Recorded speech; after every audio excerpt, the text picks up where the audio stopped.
in ESPN.com's latest NBA mock draft, they have him going number 8 overall to Cleveland. Stephen A., how high should Young be drafted?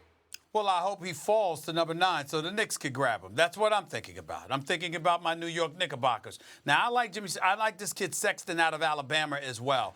Either of them I will accept because I am not sold on Ntilikina, this dude from France that Phil Jackson drafted before stealing the remaining $60 million from James Dolan. Actually, it was $24 million of a 5-year, $60 million deal. We all know that Phil Jackson stole money, that he should be arrested for theft, that he should never be allowed in the corridors of New York ever again after that heist he pulled off.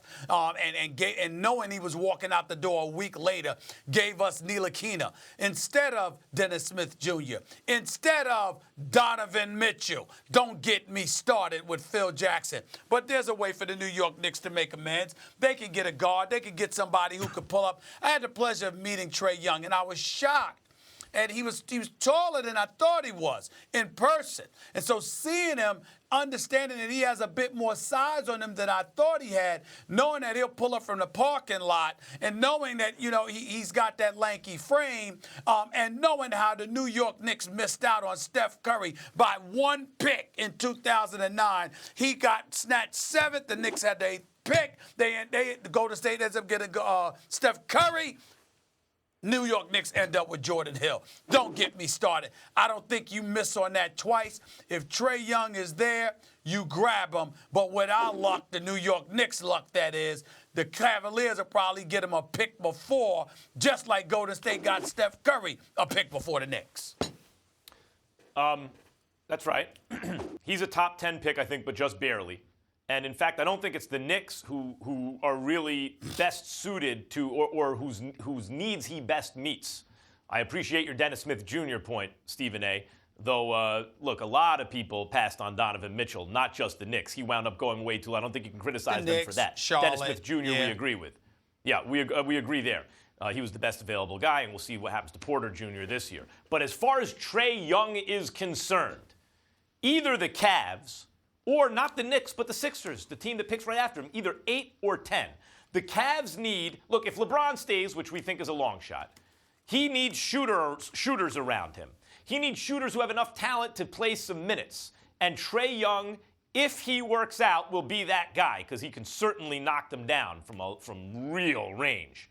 And if not, if LeBron leaves, they need a guy with real superstar upside. Whatever you think about Trae Young, his boom-bust potential, there is real upside there if it all just works out.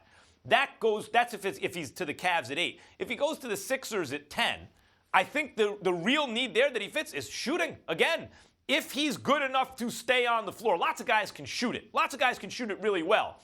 But who's good enough to play enough minutes where the shooting really becomes a factor, where he's not just in the game for 8 minutes a night, where he's getting 25-plus minutes a night? Well, if Trae Young can be that guy, that is precisely what Philadelphia needs. They have a guy who can shoot it like that and play real minutes. What do you do about Simmons and Embiid? So I would say it's not the Knicks, who I think Nikita's good, not a superstar playmaker, but he's a good player. I think it is the Cavs at 8, or the sandwich guys around the Knicks, or Philadelphia at 10. I just want Trae Young in New York. I think New York needs a box office attraction. They need somebody that can put the ball in the hole other than Porzingis, and especially since Porzingis isn't expected to be back before January. I just think the Knicks desperately need Trae Young more than Kyrie Irving. a lot of other teams do. You think he'll fall, though, Stephen A., out of top 8, though? Say what? You think he'll fall, though, out of top 8? With the Knicks' luck, the Cavaliers will grab him at 8th.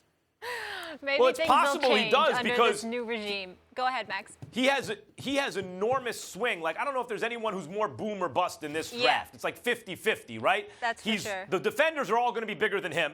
He's going to be a liability on defense, even if he becomes a consistent defender as Steph Curry is. His size is going to make him a liability on defense. You're going to have to hide him and try to do things. But on the other hand, that shot will travel well. When you can shoot it like that, that plays in the NBA, obviously, if you can do the other things well enough to stay on the floor. So he has huge boom-bust potential. And if a team is like, look, we don't need to necessarily absolutely get a rotation piece here, you know, in the bottom half of the top 10 or maybe even a little outside that. What we need is a guy with upside to be a star. A team should draft Trae Young. Yeah, but it seems like he's going to go in the top 8. Stephen A., you just sound so someone needs to give you a hug. It's so depressing hearing you talk about the Knicks. This is what the New York Knicks do to me. It's going to turn around, though. You guys are going to get a max free agent at some point. You got a new coach. Come on, things are going to – they can only get better, Stephen A.